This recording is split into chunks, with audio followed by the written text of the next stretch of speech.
आपण सध्या पाहताय हा कोलाडचा डॅम आहे आणि या डॅमचे 27 दरवाजे जे आहेत ते उघडण्यात आलेले आहेत।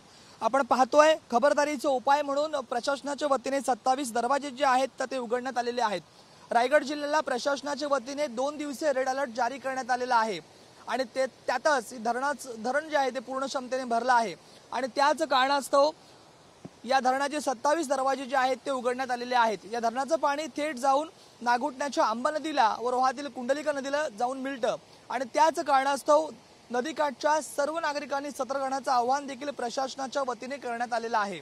रायगड जिल्ह्यामधील 28 धरणांपैकी 23 धरण जे आहेत ते पूर्ण क्षमतेने भरलेले आहेत आणि त्यातीलच हे एक कोलाडचं धरण। कोलाडच्या धरणाचं पाणी जे आहे ते थेट आंबा नदीला आणि रोहाच्या कुंडलिका नदीला जाऊन मिळत असल्या कारणास्तव नदीकाठच्या सर्व नागरिकांनी सतर्कता बाळगावी असं आवाहनच प्रशासनाच्या वतीने करण्यात आलेलं आहे।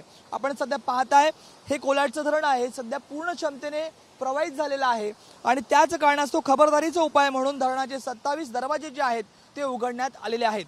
व्हिडिओ जर्नलिस्ट योगेश सावंतसह राज वैशंपाय, TV9 मराठी, रायगड कोलाड।